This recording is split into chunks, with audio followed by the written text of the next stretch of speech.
Hello and जय Hind student. तो कैसे आप सभी, आशा करते हैं कि आप सभी बहुत ही अच्छे होंगे। देखिए, इसके पहले क्लास में हमने क्या क्या पढ़ा था, इसे देख लेते हैं। देखिए, इसके पहले क्लास में हमने पोषण जो हमारे जैव प्रक्रम है, जैव प्रक्रम, ठीक है, जैव प्रक्रम में हमारा जो टॉपिक था उसमें था पोषण, ठीक है, पोषण था। पोषण को हमने पढ़ चुके हैं।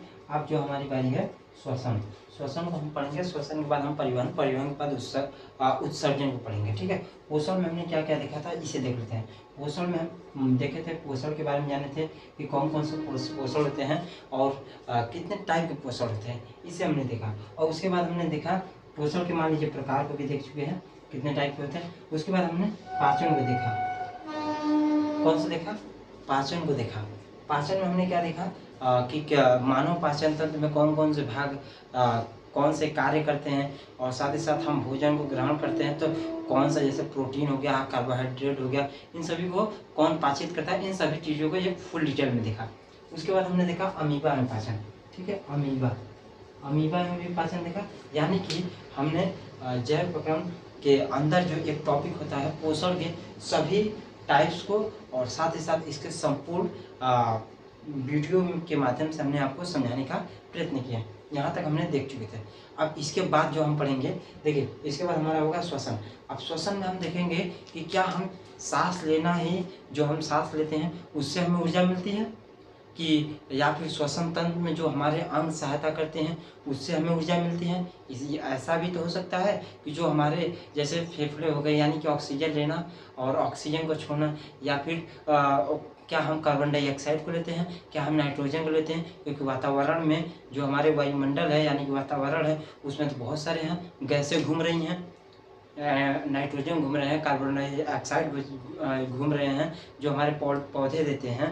तो क्या इन सभी को हम लेते हैं, तो क्या इन सभी को छोड़ते हैं, या फिर बस हम केवल वायुमंडल से ही हम ऑक्सीजन को ही बस ग्रहण करते हैं और इन सभी को ग्रहण नहीं करते हैं? नहीं। अब इसके बारे में हम देखेंगे कि कैसे कौन सा गैस लेते हैं और कौन सा गैस छोड़ते हैं, कितना परसेंट लेते हैं, कितना परसेंट छोड़ते हैं। तो आज से जो हमारा स्टार्ट हो रहा है श्वसन, ठीक है, तो इसे हम करते हैं डिलीट। और उसके बाद हम देखते हैं इसे, यदि आपने इन सभी टॉपिक को नहीं पढ़ा है जो हम बताए हैं कि पोषण के प्रकार, तो आप हमारे प्लेलिस्ट में जाएंगे, चैनल के प्लेलिस्ट में जाएंगे, वहाँ पे आप देखेंगे हमारा जो लिखा होगा क्लास 10 बायोलॉजी, उसमें आप जाएंगे एक लाइन से और एक सीरियल वाइज, लेक्चर वाइज आपको सभी डिटेल में पूरा मिल जाएगा। पोषण के प्रकार, अमीबा में पाचन, मानव पाचन तंत्र, ये सभी मिल जाएगा। साथ ही साथ आपको क्या मिलेगा, एक माइंड मैप की क्लास मिलेगा जिसमें हम एक फुल डिटेल में हम समझाए हैं, पूरे जितने हमने 2-4 लेक्चर में समझाए हैं। जैसे पोषण को समझाया, पोषण के प्रकारों को समझाया, तो उसे हम एक वीडियो में यानी कि माइंड मैप तरीके कहिए या फिर वन शॉट कहिए, उसके माध्यम से समझाने का प्रयत्न किए हैं। तो यहाँ तक हमारा होता है एंड। अब हम देखते हैं श्वसन। श्वसन में हम देखते हैं कि श्वसन हमारा क्या होता है। देखिए, जो हमारा भोजन था उसमें हमारी छोटी आंत जो लास्ट में रहती है वो खाना को पाचित कर देती है और कोशिकाओं को भेज देती है, यानी कि हमारा जो भोजन है वह ग्लूकोज के रूप में इकट्ठा हो जाता है। ग्लूकोज के रूप में माइक्रोकांडिया में इकट्ठा होता है, हर कोशिका के पास जाता है। इन सभी, अब देखिए, जब अगली कक्षा में आप जाएंगे तो माइक्रोकांडिया हो गया, लाइसोजाइम हो गया, और उसके बाद प्लाज्मा झिल्ली हो गया, उसके बाद प्लाज्मा झिल्ली होता है, एक होता है लाइसोसोम हो गया, कार्बोहाई वसा का पाचन हो गया। इन सभी को एक फुल डिटेल में देखेंगे कि जैसे हम जैसे अभी बोले माइटोकांड्रिया, माइटोकांड्रिया होते हैं पावर हाउस ऑफ सेल, ठीक है, पावर हाउस ऑफ सेल कहते हैं माइटोकांड्रिया को। और उसमें आप बहुत सारे होते हैं, लाइसोजाइम होते हैं। किसी का कार्य होता है कि जैसे अब मान लीजिए किसी का कार्य हो गया कि नहीं ये गलत कोशिका है, यानी कि जैसे हमारा यहाँ पे चोट लग गया तो वह क्या होता है, उससे चोट को भर देते हैं, देखते गया कुछ दिनों में वह चोट ऑटोमेटिक ठीक हो जाता है। तो बहुत सारे हमारे कोशिकाएं हैं जो वह कार्य करते हैं, यानी कि जैसे मान लीजिए लाइसोजाइम का कार्य है, यदि कोई कोशिका गड़बड़ रहेंगे तो उसे मार देता है और नया कोशिका निर्माण होता है। ये सब जब भी हम बता रहे हैं इसे आप ध्यान ना दें कि यदि आप ऊपर लेवल की पढ़ाई जब करेंगे, क्लास 10th में अभी 12th में जाएंगे या फिर आगे की तैयारी करेंगे तो आपको ये सब आसानी से समझ में आ जाएगा कि हाँ माइक्रोकांडिया क्या होता है। माइक्रोकांडिया में आप फुल डिटेल में पढ़ेंगे, लाइसोजाइम हो गया और बहुत सारे में प्लाज्मा झिल्ली हो गया, इन सभी के बारे में आप एक कोशिका नामक चैप्टर में पढ़ेंगे, ठीक है। बस आप जानकारी रखिए कि ये सब होते हैं। अब हमारा जो भोजन था वो पच चुका है और एक ग्लूकोज के रूप में जमा हुआ है। अब वो ग्लूकोज क्या करेगा, ऑक्सीजन का इंतजार करेगा। कभी कभी तो बिना ऑक्सीजन के रूप में ही हमारा जो है भोजन पचने लगता है, सॉरी जो है टूटकर ऊर्जा में डिवाइड करने लगता है। तो कभी कभी कम ऊर्जा ऑक्सीजन मिलता है तो हमारा वो जो भोजन है उससे ऊर्जा निर्मुक्त होने लगते हैं। और कभी कभी तो फूल मिलता है तो हमको एनर्जी ज़्यादा मिलती है, तो हम काम अच्छे से करते हैं। क्योंकि हमने पहले चैप्टर में बताया था, यानी कि पहले टॉपिक में, कि हमें काम करने के लिए ऊर्जा की आवश्यकता होती है। तो हम देखते हैं कि वायुमंडल में हम कौन कौन से गैस लेते हैं और साथ ही साथ कितने परसेंट लेते हैं और कितने परसेंट छोड़ते हैं। देखिए यहाँ पे हम वायुमंडल से लेते हैं, सबसे पहले सांस लेते हैं, लेना है, ठीक है। हम वायुमंडल से जो गैस लेते हैं लेना, यानी कि अंदर लेते हैं, ठीक है। सांस जो यहाँ पे लेते हैं, नाइट्रोजन को लेते हैं, लगभग हम 78% लेते हैं। और उसके बाद जो हम ऑक्सीजन को लेते हैं, ऑक्सीजन को हम लेते हैं 21% लेते हैं, ठीक है। ऑक्सीजन को हम 21% लेते हैं। और उसके बाद कार्बन डाइऑक्साइड को जो हम लेते हैं वो लेते हैं 0.03%, यानी 0.03%, मतलब लगभग 1% तक लेते हैं। क्या लेते हैं, कार्बन डाइऑक्साइड। क्यों लेते हैं, क्योंकि हमको थोड़ी पता है कि कौन सा नाइट्रोजन गैस है, कौन सा वो तो अब हमारे अंदर जाने के बाद हुआ निकलेगा कि हाँ कौन सा, मतलब कौन सा कार्य लायक है हमारे शरीर के लायक, और कौन सा विदाउट, मतलब जिसका कार्य नहीं है। तो हमारे शरीर में ऑक्सीजन चाहिए, ऑक्सीजन चाहिए, लेकिन वातावरण में यानी वायुमंडल में तो बहुत सारे गैस हैं, तो हम सभी को ले लेते हैं। हाँ भैया तुम भी आ जाओ, तुम भी आ जाओ, तुम भी आ जाओ, सभी को लेते हैं। अब शरीर के अंदर जाने के बाद, जैसे आप समझिएगा, जैसे आप जैसे 20-25 लोग हैं, या फिर 7-8 लोगों को उसमें छांटना है आपको। 15 से 20 या फिर 50 लोग हैं, आपको छांटना है। 15 लोग, मान लीजिए यहाँ पे 15 लोग हैं, ठीक है। 15 लोग हैं, या सॉरी 25 लोग हैं, ठीक है। 25 लोग क्या कर रहे हैं, मान लीजिए धरना दे रहे हैं, ठीक है। रोड पे क्या कर रहे हैं, धरना दे रहे हैं। अब आपने मन बना लिया, आप जैसे मान लीजिए पुलिस हो गया, फिर कुछ भी है, आपने मन बना लिया कि इसमें से जो लीडर है उसे मारना है, बहुत बहुत ज़्यादा भयंकर मारना है। तो आप 25 लोगों को कैसे छाटेंगे। अब जब से ही रोड पे आप छाटेंगे तो बहुत सारे यहाँ से वहाँ भागेंगे, इसीलिए वातावरण में हम नहीं छाटते हैं। भाई जो आ रहा है सो हमारे शरीर में है, नाइट्रोजन हो चाहे कोई हो, सभी को अंदर जाकर हम सटा लेंगे। तो आप क्या कर सकते हैं, इसे एक तरीका है, इसमें से लीडर को छाटने का एक तरीका है कि आप सावधानी से एक बड़े से रूम में बैठाइए उनको। बैठाने के बाद आप क्या कीजिए कि इनको क्या करेंगे, बैठाइए, और उसके बाद हाथ उठा लीजिए कि हाँ भैया इसमें से कौन लीडर है, हम उनकी बात मानेंगे या फिर किसके लिए धरना दे रहे हैं। अब उनको एक के बारे में समझ गए कि इन्होंने मतलब ये जो लोग हैं वो लीडर है, तो उन्हें पकड़ के खमच दीजिए या फिर मार दीजिए, ठीक है। कुछ इस टाइप से आप कर सकते हैं, ठीक है। इसी प्रकार से हमारा शरीर भी है, वो भी कहता है नाइट्रोजन हो चाहे ऑक्सीजन हो चाहे कार्बन डाइऑक्साइड हो चाहे अन्य गैस हो, कोई भी हो, सारे हमारे शरीर में आइए, पहले आए तो ठीक है, पहले आए, बाद में देखते हैं कौन सा कामिल है हमारे शरीर लायक, कौन सा कामिल नहीं है, ठीक। यहाँ पे हो गया नाइट्रोजन 78%, ऑक्सीजन 21% और कार्बन डाइऑक्साइड जिसे कहते हैं CO2 0.03%, ये तो लेना।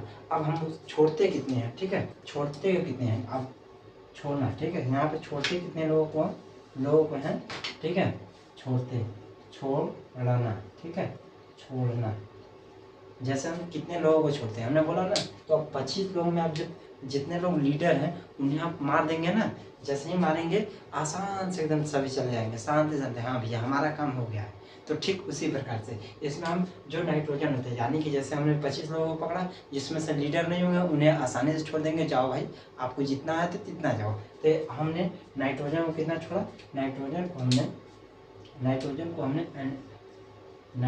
हमने 78% लिया और 78% छोड़ दिया, 78% लिया, 78% नाइट्रोजन छोड़ दिए। ऑक्सीजन को हम कितना लिए थे, 21%। लेकिन हमने जो उसमें से लीडर छाटे थे उन कुछ लीडरों को बैठा लेंगे अपने पास ताकि दोबारा धरना ना दे, कुछ इस प्रकार से। तो इसमें हमारा जो है ऑक्सीजन होगा हमारे शरीर के काम लायक है, क्योंकि यह हमारे ग्लूकोज को तोड़ेगा और ऊर्जा हमारे शरीर तक पहुंचाएगा, ठीक है। तो हम क्या करेंगे, इसमें से कुछ लोगों को हमने बैठाया कि नहीं, बैठाए, कुछ लोगों को हमने बैठाया, तो 17% छोड़ते हैं। कितने परसेंट छोड़ते हैं, मात्र 17% छोड़ते हैं, यानी कि 4% हम क्या करते हैं, अपने शरीर को दे देते हैं, ले भैया अब ग्लूकोज को तोड़ो और ऊर्जा दो, ताकि हमारा शरीर जो है कार्य कर सके। अब जो हमारा जो है कार्बन डाइऑक्साइड एक छोड़ते हैं लगभग 4%, ठीक है, लगभग ये 4% हम छोड़ देते हैं। लिए कितने थे, नाइट्रोजन जितना लिए उतना छोड़ दिए, लेकिन ऑक्सीजन को हमने लिए थे 21% और ऑक्सीजन को छोड़े हैं 17%, यानी कि 4% मिनिमम। देखिए यहाँ पे CO2 यानी कार्बन डाइऑक्साइड को लिए थे, मतलब 1% लगभग लिए थे और 4% छोड़े थे। क्यों? क्योंकि हमको हमारे शरीर में जो कार्बन डाइऑक्साइड हैं वो ज़्यादा हो गए हैं, तो उन सभी को निकाल कर छोड़ देते हैं, लेकिन ऑक्सीजन को और ले लेते हैं, इन्हें घटाएं, क्योंकि हमारे शरीर की ऑक्सीजन की जरूरत थी इसीलिए। ठीक है, यहाँ तक आप सभी इसे समझ सकते हैं। 78 21 0.3 समझिए, मतलब इसे एक समझिए। देखिए याद करने का बहुत अच्छा तरीका है, ऐसे 78 उसके बाद 21 और 1 सीधा, उसके बाद आप माइंड में समझ जाएंगे कि 0.3 होता है। ठीक है, अब ऐसे रटेंगे कि 0.03, तो आप पक्का है कि भूल जाएंगे, इसीलिए याद रखिए 78 21 1। ठीक है, यानी कि 1, इसे याद रखिए 78 17 और 4। ठीक है, 78 17 4 आप समझ जाएंगे यहाँ पे, या फिर लिखिएगा 78 और उसके बाद क्या 17 और उसके बाद 4, ऐसे याद रखिए, जैसे आपको याद रखना हो रख सकते हैं। तो यहाँ तक हम समझ गए। अब देखिए हमारे जो है एक बेसिक जो होता है, बेसिक कहिए या फिर बेसिक जानकारी कहिए, उसे समझ लेते हैं कि सांस लेना। ठीक है, जो हम सांस लेते हैं उससे ऊर्जा मिलती है या फिर श्वसन से ऊर्जा मिलती है, इसे हम देख लेते हैं। देखिए श्वसन, सांस लेने में हमारा जो है, हम सांस लेने से हमें ऊर्जा नहीं मिलती है। ठीक है, सांस लेने से हमें ऊर्जा नहीं मिलती है। सांस लेने से हमारे जो है बस हम मतलब ऑक्सीजन को लेते हैं, CO2 को छोड़ते हैं। ठीक है, ऑक्सीजन लेना, CO2 को छोड़ना सांस लेना कहलाता है। लेकिन श्वसन में क्या होता है, इसमें ऊर्जा का निर्मुक्त होता है, यानी कि ऊर्जा प्रदान करते हैं, वह होता है श्वसन। ठीक है, ये बस छोटा सा डिफिनेशन है, जिसे हम मतलब समझने के लिए आप समझ सकते हैं कि हाँ सांस लेना क्या होता है और श्वसन क्या होता है। जैसे कोई पूछ लिया कि बताओ सांस लेना और श्वसन में क्या अंतर है, तो आप बता सकते हैं सांस लेना मतलब इसमें हम क्या करते हैं, हमारे O2 को लेते हैं, CO2 को छोड़ते हैं, और श्वसन में क्या होते हैं, जो हमारे अंग भाग भी लेते हैं और साथ ही साथ हम ऊर्जा को निर्मुक्त करते हैं। यानी कि देखिए आप श्वसन में हम लेंगे, जैसे हमारे अंग पूरे काम करेंगे और साथ ही साथ ग्लूकोज भी होगा उसमें, यानी कि हमारे फेफड़े तक तो आ गए, सांस लेना फेफड़े तक आए और सांस छोड़ना फेफड़े तक, लेकिन फेफड़े में जो हमारे 4% या फिर जितने भी ऑक्सीजन है उसे क्या करें, वह सब कार्य कर रहे हैं, किसमें, श्वसन में कार्य कर रहे हैं। तो यह हो सका, ये होता है बेसिक अंतर। अब यहाँ तक तो जो हो गया हमारा बेसिक, हमने बताया कितना हमने लिया और कितना छोड़ा, और साथ ही साथ हमने कुछ अंतर बताया। अब इसके बाद हमारा जो है ग्लूकोज, यानी कि जो ये कार्बन का समूह होता है। अब ग्लूकोज क्या होता है, देखिए ग्लूकोज जब हमारे शरीर में हो जाता है तो ग्लूकोज एकत्रित मतलब टूटता है। कार्बन 6 कार्बन का समूह होता है, ये भी टूटता है और पायरुवेट में क्या होता है, बदलता है, पायरुवेट में बदलता है। तो इसे देख लेते हैं और उसके बाद हम देख लेते हैं श्वसन के प्रकार। ठीक है, कितने प्रकार के श्वसन हो सकते हैं। जैसे हमने बताया कि ऑक्सीजन की उपस्थिति में होते हैं, ऑक्सीजन के उपस्थिति में नहीं होते हैं। तो देखिए हमारा यहाँ पे होगा ग्लूकोज। ठीक है, ग्लूकोज लिख देते हैं, ग्लूकोज। ठीक है, ग्लूकोज जिसे हम कहते हैं C6H12O6, ये हो गया हमारा C6H12O6, ये हमारा क्या हो गया, ग्लूकोज। अब ग्लूकोज जो है, ग्लूकोज हमारा परिवर्तित होता है, यानी कि कार्बन का समूह है तो एक परिवर्तित किस्म होता है पायरुवेट में। ठीक है, पायरुवेट में। ठीक है, ये परिवर्तित होता है पायरुवेट में और इसकी क्रिया होती है कोशिका द्रव्य में। ठीक है, इसकी क्रिया कहाँ होती है, कोशिका द्रव्य में। अब यहाँ पे हम बना देते हैं 3 भाग। यहीं से आप समझ सकते हैं कि हमारे जो है श्वसन के कितने भाग होते हैं, या फिर उसे हम अलग से भी बता देंगे। ठीक है, तो यहाँ पे हम लिख लेते हैं क्या हो गया, ग्लूकोज की कितनी शाखाएं थी, मतलब सॉरी, ग्लूकोज किस में टूटा, पायरुवेट में टूटा।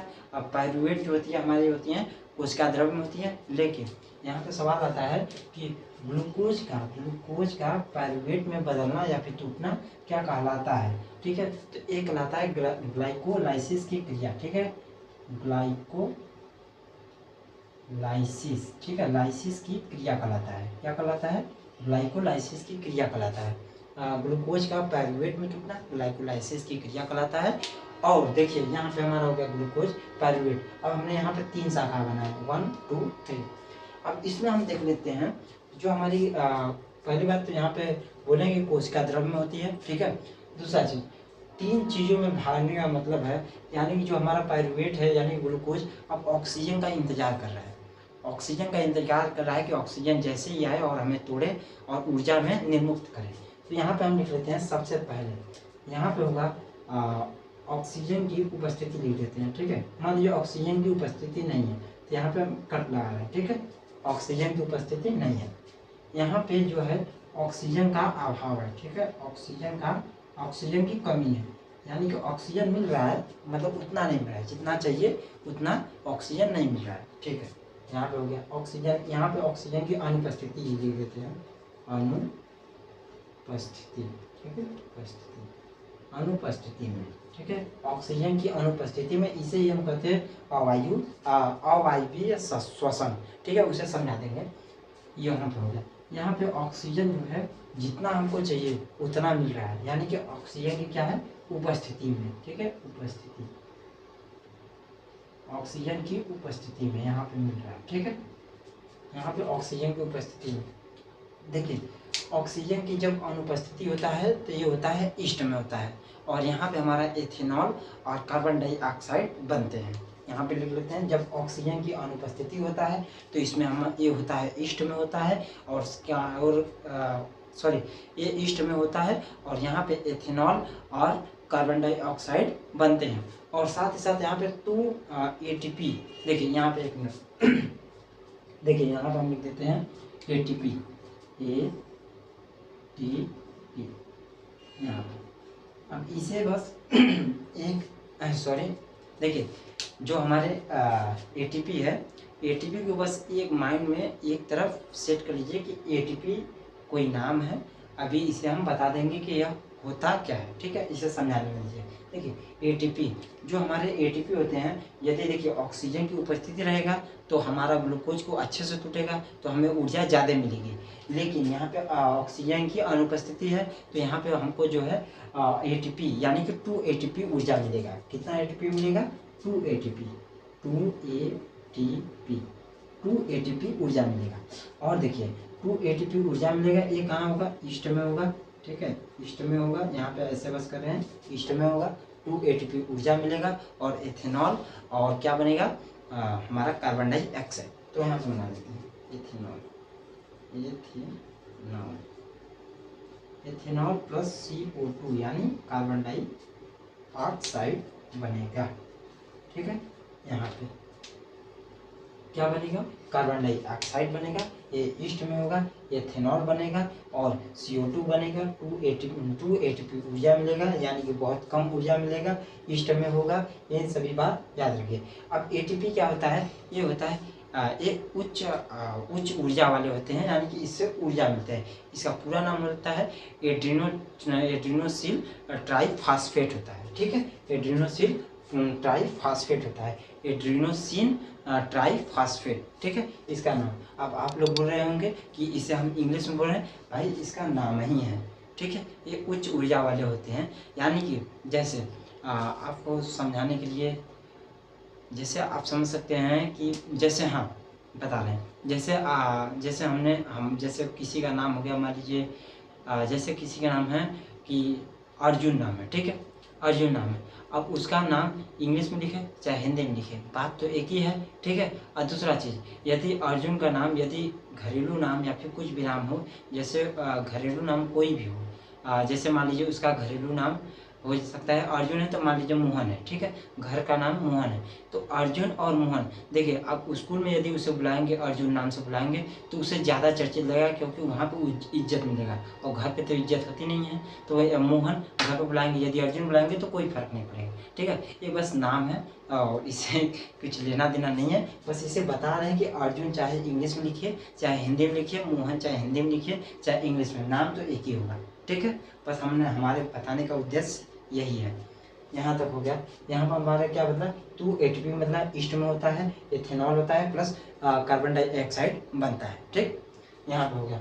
अब जब हमारी ऑक्सीजन की कमी होती है, यानी कि ऑक्सीजन मिल रहा है उतना नहीं मिल रहा है जितना चाहिए, जैसे आपको कोई लाइट जलाना है तो आप क्या करते होंगे, देखते होंगे कि लाइट आ तो रही है लेकिन बहुत मतलब इतना लाइट चाहिए पढ़ने के लिए, उतना लाइट नहीं जल रहा है, बस थोड़ा सा लाइट जल रहा है। तो देखते होंगे कि आप उसी में थोड़ा लाइट और बढ़ाएंगे तो तेज होगा, तो मतलब ऑक्सीजन मिल रहा है लेकिन उतना नहीं मिल रहा है जितना चाहिए।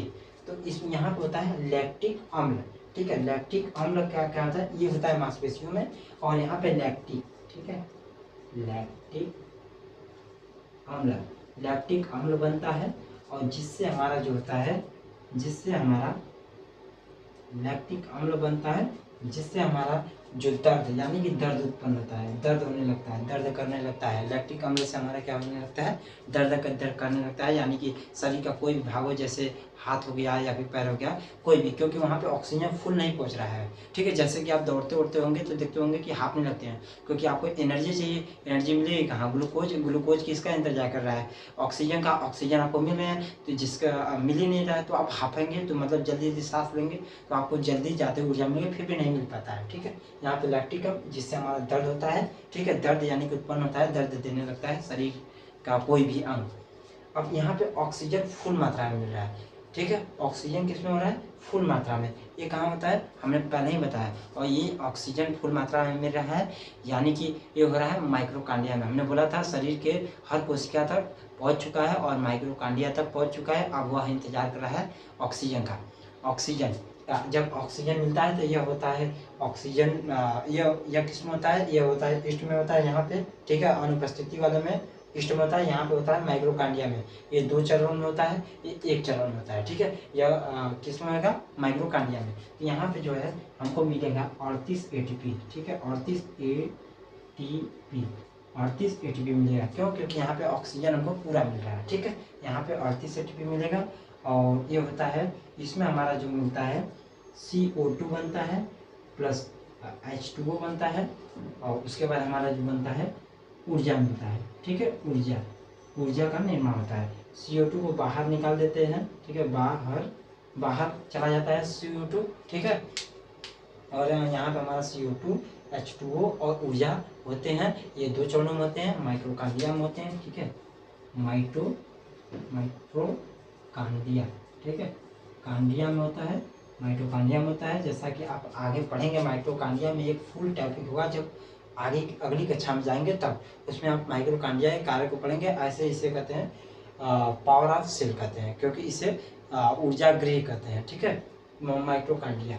ये CO2 बाहर निकल जाता है, माइक्रोकांडिया ये 2 चरण में होता है, ठीक है। ये कितने चरणों में होता है, 2 चरणों में होता है, दो चरण में होता है, और ये होता है 1 चरण में होता है, ठीक है, 1 चरण में होता है यहाँ पे। अब यहाँ तक आप सभी समझ गए होंगे। ग्लूकोज हो गया, ग्लूकोज का पायरुवेट में बदलना ग्लाइकोलाइसिस की क्रिया कहलाती है। इसे 3 भागों में डिवाइड किया हमने।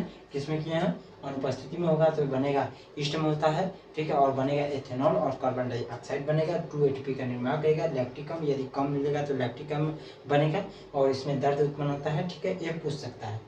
उसके बाद ऑक्सीजन यदि फुल मिलेगा तो हमारा 38 ATP मिलेगा, यानी फुल ATP मिलेगा। उसके बाद इसमें कार्बन डाइऑक्साइड H2O यानी कि जल, और हमारा ऊर्जा मिलेगा, और कार्बन डाइऑक्साइड बाहर निकलेगा, और ये होता है माइक्रोकांडिया में होता है। आप लीजिए इसे स्क्रीनशॉट। इसके बाद हम बताएंगे ATP, ठीक है, ATP के बारे में हम फुल डिटेल में बता देंगे। आप स्क्रीनशॉट ले सकते हैं चाहे तो, ठीक है।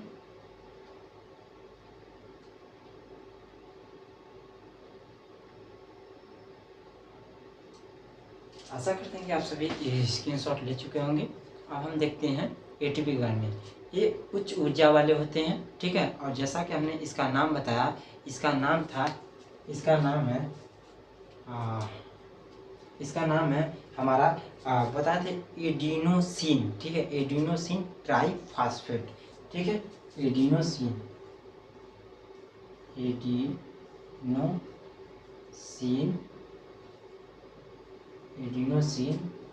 ट्राइफॉस्फेट यहाँ पे लिख सकते हैं, ठीक है, फास्फेट ये उच्च ऊर्जा वाले होते हैं, उच्च ऊर्जा के होते हैं, ठीक है, उच्च ऊर्जा होते हैं, यानी कि इसमें 38 ATP मिलेगा, यानी फुल होगा, ये होगा ऑक्सीजन की उपस्थिति में, ठीक है, और 2 ATP मिलता है और जब ऑक्सीजन की उपस्थिति नहीं होती है, ठीक है। तो यहाँ तक हमारा हो गया ATP, एडिनोसिन ट्राइफॉस्फेट होता है। क्या होता है, फास्फेट होता है। यहाँ तक हमने पढ़ा दिया ग्लूकोज और पायरुवेट। अब इसके बाद जो हम देखने वाले हैं, इसके बाद हम देखने वाले हैं कि जो हमारे श्वसन है वो कितने प्रकार के होते हैं। ऐसे यहीं पर समझा देते हैं कि ये जो होता है हमारा अवायु श्वसन होता है, और ये जो हमारा भाग होता है उसे हम वायु श्वसन कहते हैं। यही टॉपिक हम उसमें बता देंगे, ठीक है। इसे करते हैं डिलीट। आप ये चाहें तो स्क्रीनशॉट ले सकते हैं, ठीक है, यहाँ पर ले सकते हैं, ठीक है। और यहाँ पर हमारा इसे करते हैं डिलीट। अब देखिए हमारा जो होगा ऑक्सीजन की उपस्थिति में यदि हो रहा है कोई भी कार्य, ठीक है, यदि ऑक्सीजन की उपस्थिति में हो रहा है तो उसे हम कह देते हैं वायवीय श्वसन, और ऑक्सीजन की उपस्थिति में यदि नहीं हो रहा है तो उसे हम कह देते हैं अवायवीय श्वसन। उसे हम अवायवीय श्वसन कह देते हैं। बस यही है, इसे हम कह देते हैं श्वसन, श्वसन, ठीक है, लिख देते हैं श्वसन, श्वसन। एक होता है अवायवीय, अवायवीय श्वसन, ठीक है, अवायवीय श्वसन, और एक जो होता है हमारा वायवीय श्वसन, वायवीय श्वसन, वायवीय श्वसन, ठीक है। वायवीय श्वसन एक होता है अवायवीय श्वसन। वायवीय श्वसन को हमने बताया कि वायवीय श्वसन में हमारे जो होते हैं ऑक्सीजन की अनुपस्थिति में होते हैं, वह होते हैं अवायवीय श्वसन। और ऑक्सीजन की उपस्थिति में जो होते हैं, ऑक्सीजन की उपस्थिति में जो होते हैं उसे हम कहते हैं वायवीय श्वसन। यही होते हैं ऑक्सीजन की उपस्थिति और अनुपस्थिति, बस छोटा सा ही है, इसे समझ सकते हैं।